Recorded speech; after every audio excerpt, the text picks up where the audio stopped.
జగన్మోహన్ రెడ్డి గారి పరామర్శల గురించి క్రిమినల్స్ అని గొడ్డలి పార్టీ అని మాట్లాడుతున్నటువంటి చంద్రబాబు నాయుడు గారి మీద ఉన్నటువంటి కేసులు ఏంటో ఒకసారి స్క్రీన్ పైన చూద్దాం.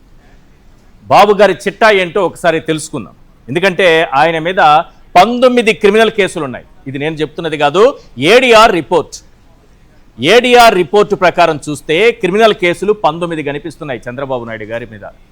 నెక్స్ట్, ఇందులో సీరియస్ ఐపీసీ సెక్షన్లు 32 ఉన్నాయి, ఇతర ఐపీసీ సెక్షన్లు 80 ఉన్నాయి. 19 క్రిమినల్ కేసులు ఉన్నటువంటి చంద్రబాబు నాయుడు గారు ఏడీఆర్ రిపోర్టు ప్రకారం మళ్ళీ చెప్తున్నా, పైన రిపోర్టును కూడా చూపిస్తున్నా, ఒకసారి క్లియర్గా చూడండి. పైన రిపోర్టు కూడా ఉంది. ఆ రిపోర్టు ప్రకారమే ఎన్ని కేసులు ఉన్నాయనేది ఇక్కడ నేను డిస్ప్లే చేస్తున్నా.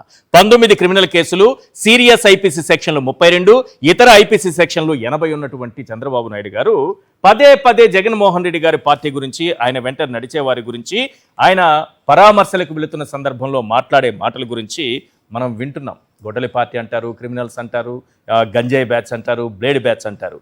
మరి ఏది బ్లేడ్ బ్యాచ్, ఏది గంజాయి బ్యాచ్, ఎవరిది క్రిమినల్ పార్టీ అనేది క్లియర్గా మాట్లాడుకుందాం. ఎందుకంటే మంత్రుల గురించిన చిట్టా ఉంది, జనసేన పార్టీ నాయకుల చిట్టా కూడా మన చేతిలో ఉంది. అందరి గురించి క్లియర్గా మాట్లాడుకుందాం. జగన్మోహన్ రెడ్డి గారిని, అలాగే ఆ పార్టీని, ఆ పార్టీ నాయకుల్ని ఉద్దేశించి చంద్రబాబు నాయుడు గారు పదే ఏదో గొడ్డలి పార్టీ అంటారు, క్రిమినల్స్ అంటారు, క్రిమినల్ పార్టీ అంటారు, తర్వాత బ్లేడ్ బ్యాచ్ అంటారు, గంజాయి బ్యాచ్ అంటారు, రకరకాలుగా మాట్లాడుతుంటారు కదా. అదే చంద్రబాబు నాయుడు గారి మీద చూస్తే 19 క్రిమినల్ కేసులు ఉన్నాయి, 32 తీవ్రమైనటువంటి ఐపీసీ సెక్షన్లు ఉన్నాయి, ఐపీసీ 307 కింద 2 హత్యాయత్నం కేసులున్నాయి, 10 నేరపూరిత కుట్రలున్నాయి. ఇదంతా కూడా ఏడీఆర్ ఇచ్చినటువంటి రిపోర్ట్ సార్. రైట్,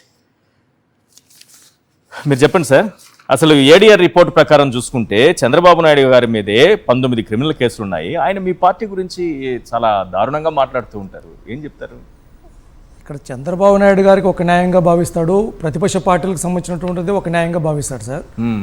ఇక్కడ ఒక్కసారి జగన్మోహన్ రెడ్డి గారు ఇంటి నుంచి బయటకు వస్తున్నాడు అంటేనే చంద్రబాబు నాయుడు గారిలో ఒక వణుకు, ఒక అభద్రతాభావం, ఎక్కడో తెలియనటువంటి అసహనం, ఒక ఫ్రస్ట్రేషన్ వచ్చేసి ఏదో ఒకటి మాట్లాడేయటం, మా పార్టీ పైన విరుచుకుపడటం, మాటల రూపంలోనూ లేకపోతే వాళ్ళ యొక్క పార్టీ నాయకులకు వివిధ రకాలుగా రెచ్చగొట్టేటటువంటి విధానంగా చూస్తున్నాడు. ఇక్కడ సీదిరి అప్పలరాజు గారి గురించి ఒక్కసారి మనం ఆలోచిస్తే ఆయన తీవ్రవాది కాదు, ఉగ్రవాది కాదు, లేకపోతే ఒక క్రిమినల్ కేసులు కూడా గతంలో కూడా ఆయన పైన ఎటువంటి కేసులు లేవు. ఒక డాక్టరు, ఒక బీసీ నాయకుడు, ఒక మత్స్యకారుల కుటుంబంలో జన్మించి ఇవాళ ఒక మాజీ మంత్రి స్థాయి వరకు ఎదిగి జగన్మోహన్ రెడ్డి గారి నాయకత్వంలో ఒక ప్రతిపక్ష పార్టీలో ఒక క్రియాశీలకమైనటువంటి బీసీ నాయకుడిగా ఉన్నాడు. అందుకు ఓర్చుకోలేనటువంటి విధంగా ఆ జిల్లాలో ఎక్కడైతే బలంగా బీసీ నాయకత్వం ఉండకూడదు, బీసీలను రాజకీయంగా దూరం చేస్తేనే ఇక్కడ టీడీపీ పార్టీకి రాజకీయ పబ్బం గడుపుకునేటటువంటి అవకాశం ఉంటుందనేటటువంటి ఒక కుట్రపూరితమైనటువంటి ఆలోచన విధానంతో తనకు ఉన్నటువంటి మీడియా ద్వారా కావచ్చు, తనకు అనుకూలమైనటువంటి సోషల్ మీడియా ద్వారా కావచ్చు, ఒక బీసీ నాయకుడి పట్ల అత్యంత నీచంగా చేయని తప్పుకు అక్రమంగా అరెస్టు చేసేటటువంటి విధంగా తీసుకుని పోతున్నట్టే ఇది యావత్తు బీసీ సమాజం పైన చేసినటువంటి దాడిగా, బీసీ సమాజం పైన జరిగినటువంటి దాడులుగానే మేము భావిస్తాం. కానీ అందుకే ఈ సందర్భంగా కూడా చెప్తున్నాం, గతంలో కూడా ఇదే పెద్ద మనిషి చంద్రబాబు నాయుడు గారు 40 సంవత్సరాలుగా ఇది బీసీల పార్టీ, ఇది బీసీలకు వెన్నుముక అని చెప్పుకుంటున్నాడే కానీ బీసీలకు చేసినటువంటి మంచి ఏది లేదు అనేసి సందర్భంగా తెలియజేస్తున్నాం.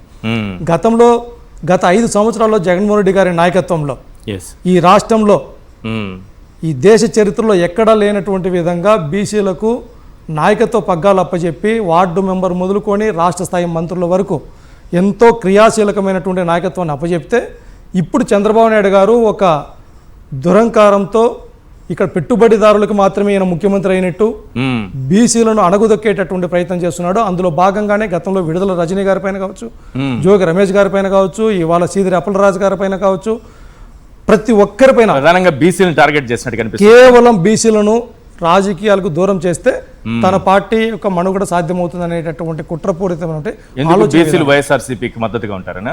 ఎందుకంటే ఏదైతే జగన్మోహన్ రెడ్డి గారు గత 5 సంవత్సరాల్లో అంబేద్కర్ యొక్క భావజాలాన్ని కావచ్చు, జ్యోతిరావు పూలే గారి ఆలోచన విధానంతో కావచ్చు, ఈ రాష్ట్రంలో నాడు నేడు ద్వారా విద్యా విప్లవాన్ని తీసుకొని వచ్చి లేదంటే వైద్య విప్లవాన్ని తీసుకొని వచ్చి ఎన్నో విప్లవాత్మకమైనటువంటి మార్పులు తీసుకొని వచ్చి బీసీల జీవితాల్లో ఒక వెలుగుని నింపినటువంటి నాయకుడు జగన్మోహన్ రెడ్డి గారు.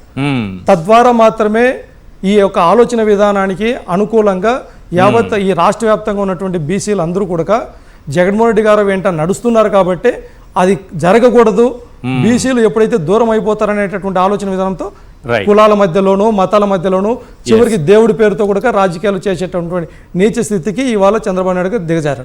గతంలో కూడా బీసీల మధ్యలోనూ కాపుల మధ్యలో చిచ్చు పెట్టాడు, ఎస్సీలకు ఎస్టీలకు చిచ్చు పెట్టాడు.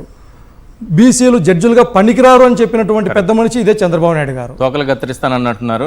మత్స్యకారులు ఇదే మత్స్యకారులు వాళ్ళకి సంబంధించినటువంటి కొంత అవకాశాల కోసం లేదంటే వారికి ఇచ్చినటువంటి హామీల అమలు కోసం అడిగితే సెక్రటరియట్ దగ్గర తిట్టి పంపించినటువంటి పెద్ద మనిషి చంద్రబాబు నాయుడు గారు. మరి ఏది అడగకుండానే ఈ రాష్ట్రంలో బీసీల యొక్క నాయకత్వాన్ని ఎనలేనటువంటి స్థితిలో తీర్చిదిద్ది బీసీలకు అండగా నిలబడినటువంటి జగన్మోహన్ రెడ్డి గారి యొక్క నాయకత్వాన్ని గౌరవిస్తున్నారు. కాబట్టి బీసీలను దూరం చేసేటువంటి పరిస్థితి అంటే వైఎస్ఆర్ కాంగ్రెస్ పార్టీకి బీసీలు దూరం చేసేటువంటి పరిస్థితి చంద్రబాబు నాయుడు గారికి తరంగడు కాదు అనేసి సందర్భంగా తెలియజేస్తారు. రైట్. రజనీ గారు, ఒక ఏడీఆర్ రిపోర్ట్ అండి. ఈ రిపోర్ట్ ప్రకారం చూస్తే టీడీపీలో 135 మంది ఎమ్మెల్యేలు ఉంటే 115 మంది పైన క్రిమినల్ కేసులు ఉన్నాయి సార్. ఉన్నాయి మేడం. సీరియస్ క్రిమినల్ కేసులు ఉన్న వాళ్ళు ఇందులో 82 మంది, అందులోనూ 82 మంది పైన సీరియస్ క్రిమినల్ కేసులు. ఇక జనసేన 21 మంది ఎమ్మెల్యేలు ఉన్నారు, క్రిమినల్ కేసులు ఉన్న వాళ్ళు 10 మంది, ఇందులో సీరియస్ క్రిమినల్ కేసులు ఉన్న వాళ్ళు 7. ఆ 10 మందిలో ఇది కాకుండా బీజేపీకి సంబంధించి ఎన్నికైన ఎమ్మెల్యేలు 8 మంది, క్రిమినల్ కేసులు ఉన్నవారు 7 మంది. ఈ 7 మందిలో 5 పైన సీరియస్ క్రిమినల్ కేసులు ఉన్నాయి.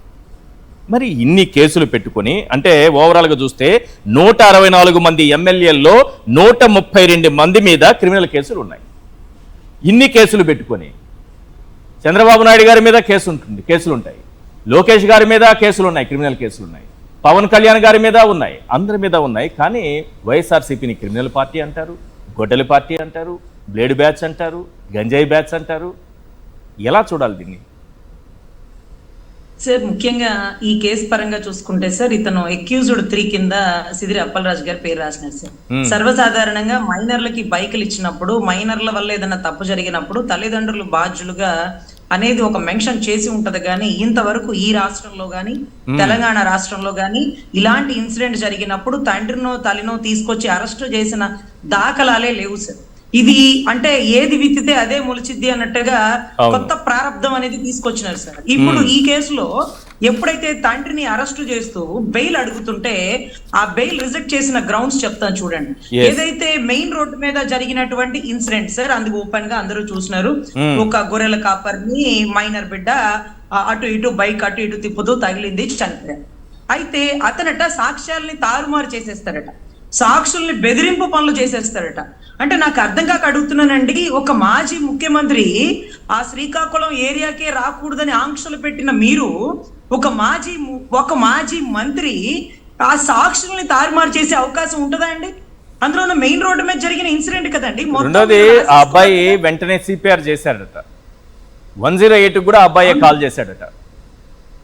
అవునండి, దాంట్లో నిజంగా హత్య చేయాలనే ఉద్దేశం ఉంటే ఏది బైక్ యాక్సిడెంట్ లో కూడా హత్య కేసు అని మనం అంటున్నాం కదా, అదే ఉంటే ఈ 2 చేసేవాడా? అయినా నాకు అర్థం కాక అడుగుతానండి, ఏదైతే ముఖ్యమంత్రి గారు చెప్పింది జడ్జి గారు రాసుకోరండి. అందుకనే జడ్జి గారు చెప్పారు అది మర్డరా యాక్సిడెంట్ అని మేము డిసైడ్ చేస్తాం, మీరు సొంత పెత్తనాలు చేయకండి అంటూ ఆ 302 కట్టండి అంటూ ప్రేరేపించే ఒత్తిడి. నేను ఎమ్మెల్యే కొడుకునని బిర్రవీగుతూ నేను ఎవరినైనా చంపేస్తాను, నన్ను అడిగేవాడు లేదు అనే ధోరణితో ఆ బిడ్డ ఉన్నాడు గతంలో అంటూ కూడా ఆర్గ్యుమెంట్స్ చెప్పినట్టు, ఏమయ్యా 18 ఏళ్ళోడు అన్ఎక్స్పెక్టెడ్ గా జరిగిన ఇన్సిడెంట్, అక్కడ రియాక్ట్ అయిన విధానం ఏంటి? సిపిఆర్ చేసినాడు, హాస్పిటల్ కి తీసుకెళ్ళినాడు, చంపేసేవాడు చంపెత్తి కాలంలో వేస్తారు. కానీ ఇవన్నీ చేస్తారా? పిచ్చివాగుడు వాకండి, రాజకీయానికి జుడిషియరీకి అంటగట్టకండి అంటూ గెంటేసి ఆ సెక్షన్లు మార్చి మళ్ళీ యథావిధిగా బిఎన్ఎస్ 106 పెట్టారండి. దాంట్లో సబ్ క్లాస్ 1 పెట్టినా 2 పెట్టినా 2 చల్లదండి. ఎందుకంటే పారిపోలేదు అతను పారిపోలేదు. 2 years కదా. తండ్రికి బెయిల్ ఇవ్వడానికి కూడా ఆంక్షలు పెట్టి ఇతను సాక్షుల్ని తారుమారు చేసేస్తారంటే ప్రభుత్వం మీద ఉండగా ఇతను కనీసం ఎమ్మెల్యే కూడా అయి ఉండకుండా ఎలాంటి చేయగలుగుతారు? అంటే అతన్ని లోపల పెట్టాలి. నేను అనుకుంటానండి సిదిరి అప్పలరాజు గారిని ఇరికించాలంటే ఉద్దానం కిడ్నీ రీసెర్చ్ సెంటర్ కట్టారు కదా, దాంట్లో స్కాములు చేసినాడని ఏమన్నా చెప్పండి సార్ అంటే అక్కడ స్కాములు ఏమి ఉండవండి. ఓపెన్ రీసెర్చ్ సెంటర్, ఎవరికి టెండర్, ఎవరికి కాంట్రాక్ట్, ఎవరి కన్స్ట్రక్షన్ పూర్తి చేశారు, ఎవరితో ఓపెన్ చేసినారు అంటే నేనేమంటున్నానంటే పెద్ద పెద్ద వాళ్ళ మీద బురద జల్లిన ఎలిగేషన్ అక్కడ ఉన్నటువంటి ఎమ్మెల్యేలు అప్పలరాజు ఇదిగో ఈ బిల్డింగ్ కట్టేసినాడు, ఈ బిల్డింగ్ ఇలా చేసేసినాడు ఇవన్నీ చెప్పారు కదా, ఆ కేసులో ఇరికించచ్చు కదా. ఆ కేసులు లేవా అంటే అతను తప్పు చేయలేదా, మనం ఇరికించలేమా? ఏడీఆర్ రిపోర్ట్ కూడా మీరే రాసినారంటారు. ఏడీఆర్ రిపోర్ట్ ఎవిడెంటరీగా ఉంది, క్రిమినల్ కేసులు అండి. ఇంకొకటి ఏంటంటే చాలా మీడియా సెంటర్లకి నేను చెప్తున్నానండి, లేదా పెద్ద పెద్ద మహా న్యూస్ ఛానల్స్ లాంటి మిగతా వాళ్ళకి కూడా చెప్తున్నాను, ఫ్యామిలీ కౌన్సిలింగ్ సెంటర్ ఆపేయండి, ఫ్యామిలీ కౌన్సిలింగ్ సెంటర్ ఆపేయండి, జర్నలిజం లో నిజాన్ని బయటకు తీసుకురావండి. ఎందుకంటే రాజీవ్ అని 3 సార్లు పిలిచినటువంటి వంశీ గారికి చెప్తున్నా, రాష్ట్రంలో పొగాకు గిట్టుబాటు ధర లేదు, లేకపోతే మొక్కజొన్న రైతుల పరిస్థితి అయిపోయింది, ఆక్వా రైతుల సాదర బాధకాలు చూడండి, ఇవి కదా చూడాలా. రాజీవ్ పూజకి పనికొస్తే మనకెందుకు, పనికి రాకపోతే మనకెందుకు, దాని వల్ల ఏమైనా పథకం ఆగిపోతుందా, ప్రభుత్వ ఖజానా నిండిపోతుందా, ఏంటిది? సమస్యల గురించి పోరాడాల్సిన మీరు 498 కేసుల గురించి 304A అంటే ఏదండి, నెగ్లిజెన్స్ డ్రైవింగ్, 106 BNS ఇవే మనం డిస్కస్ చేసుకునేది. So what ever it may be అండి, వీటికి సంబంధించి డైవర్షన్ పాలిటిక్స్ తీసుకురావాలనుకుంటున్నారు. కానీ నిన్నటి రోజు జగన్ గారు ఏదైతే డిఎస్సి గురించి అడిగినప్పుడు సాక్షి ఛానల్ సాక్షిగా ఓపెన్ ఛాలెంజ్ చేస్తున్నానో, ఏదైతే గౌరవ అనుభవజ్ఞులైనటువంటి ముఖ్యమంత్రి వారికి అసెంబ్లీ సాక్షిగా రాజశేఖర రెడ్డి ఏమయ్యా నా కొడుకు మీద నువ్వు అవినీతిని ఆరోపణలు వేస్తున్నావు, నేను ఓపెన్ గా సిబిఐకి ఇస్తాను పో, నా కొడుకు తప్పు చేస్తే ఊరి తీసి పడేయండి, హ్యాంగింగ్ అంటూ ఓపెన్ ఛాలెంజ్ చేసినారు.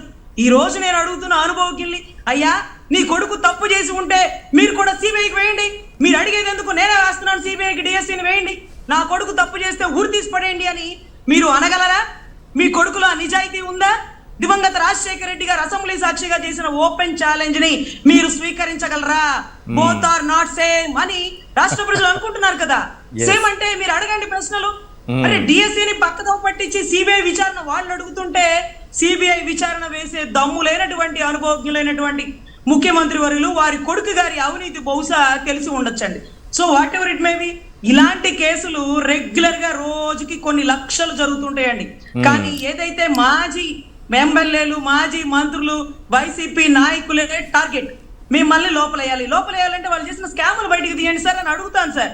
స్కాములు ఏమీ చేయలేదు, ఎక్కడికక్కడ ట్రాన్స్పరెంట్ గా కలెక్టర్లతో పనిచేపించి వీళ్ళని నుంచోబెట్టి మీరు చెక్కులు డిస్ట్రిబ్యూషనే ఏదైనా కలెక్టర్లు చేస్తారు అంటూ ఎక్కడికక్కడ వాళ్ళ నాయకుల్ని మొత్తాన్ని ఆయన సెక్యూర్ చేసుకున్నారండి. ఎందుకంటే వీళ్ళ బురద జల్లే విధానం ముందుగానే తెలుసు కాబట్టి.